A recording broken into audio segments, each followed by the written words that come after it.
विधानसभा तक आप देख रहे हैं धौलाना दर्शन।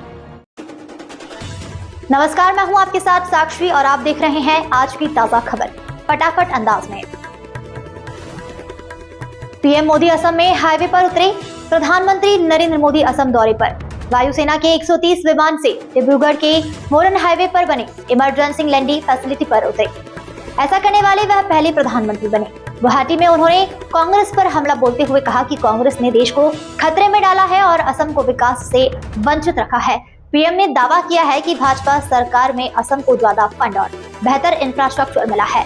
साफ है, द्वारा विकास और सियासी संदेश दोनों के लिए अहम रहा। मुंबई में मेट्रो पिलर हादसा। मुंबई के बुलंद में बन रहे मेट्रो प्रोजेक्ट का पिलर अचानक से ऑटो और कार पर गिर गया। हादसे में 3 से 4 लोग घायल हो गए हैं। मौके पर फायर ब्रिगेड, पुलिस और एम्बुलेंस पहुंची। घायलों को अस्पताल में भर्ती कराया गया। इस घटना के निर्माण कार्यों की सुरक्षा पर सवाल खड़े कर दिए गए हैं। जांच के बाद ही अब साफ होगा कि लापरवाही किस स्तर पर हुई है। वंदे मातरम पर विवाद। केंद्र सरकार के कार्यक्रम में वंदे मातरम अनिवार्य किए जाने के फैसले पर उज्जैन के इमाम मुफ्ती सैयद नासिर अली नदवी ने आपत्ति जताई है। उन्होंने कहा है कि धार्मिक आजादी पर हमला है ये और सरकार से फैसला वापस लेने की मांग की गई है। उनका कहना है कि मुसलमान इसे धार्मिक मान्यता के अनुसार नहीं गा सकते हैं। मामला अब राष्ट्रगीत और धार्मिक स्वतंत्रता के बीच संतुलन की बहस का रूप ले चुका है। पप्पू यादव जेल से बाहर।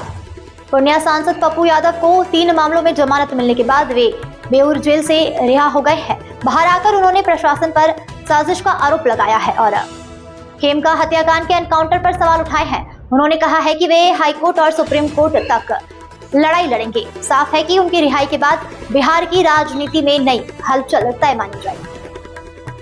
अमृतसर एयरपोर्ट पर ड्रग बरामद।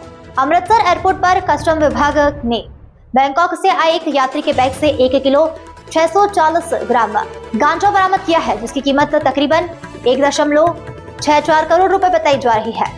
व्यापार पर शक होने के बाद जांच में यह सफलता मिली है। आरोपी को एनडीपीएस एक्ट के तहत गिरफ्तार किया गया है। यह कार्रवाई अंतर्राष्ट्रीय ड्रग तस्करी पर सख्ती का बड़ा संदेश है। अनोखी प्रेम कहानी। 19 फरवरी को शादी। जयपुर के आकाश और धौलपुर की मुस्कान की प्रेम कहानी खास है। दोनों ना सुन सकते हैं ना बोल सकते हैं, लेकिन इशारों और भावनाओं से एक दूसरे को समझते हैं। सोशल मीडिया से शुरू हुई दोस्ती अब शादी में बदलने जा रही है। 19 फरवरी को दोनों साथ फेरे लेंगे। यह कहानी बताती है सच्चा प्यार शब्दों का मोहताज नहीं होता। नोएडा में प्रेमी प्रेमिका की मौत। नोएडा में एक युवक ने कार में अपनी प्रेमिका की गोली मारकर हत्या कर दी और फिर खुद भी जान दे दी। दोनों 13 फरवरी से लापता थे। शुरुआती जांच में रिश्तों में तनाव की बात सामने आ रही है। पुलिस मामले की जांच कर रही है। यह घटना रिश्तों में संवाद की कमी और भावनात्मक तनाव के खतरनाक परिणाम की गंभीर याद दिलाती है। वृंदावन में श्रद्धालु से मारपीट। वृंदावन में बांके बिहारी मंदिर के एक गोस्वामी श्रद्धालु द्वारा श्रद्धालु की मारपीट का वीडियो सामने आया है। बीच बचाव करने पर श्रद्धालु को डंडे से मारा गया, जिससे वह घायल हो गया। पुलिस ने आरोपी को हिरासत में ले लिया है। घटना ने मंदिर परिसर में अनुशासन और आचरण को लेकर सवाल खड़े कर दिए हैं। शंकराचार्य बनाम सीएम। योग स्वामी अविमुक्तेश्वरानंद ने योगी सीएम के बयान पर पलटवार करते हुए कहा है कि शंकराचार्य की मान्यता राजनीतिक प्रमाण पत्र से तय नहीं होती है। उन्होंने सवाल उठाया है कि यदि कोई योगी है तो सत्ता कैसे स्वीकार कर सकता है। यह बयान धर्म और राजनीति के रिश्ते पर नई बहस छेड़ रहा है। भारत पाक मुकाबले से पहले बयान। पाकिस्तान के कप्तान सलमान अली आगा ने भारत से हैंडशेक विवाद पर कहा है कि जवाब मैदान में देंगे।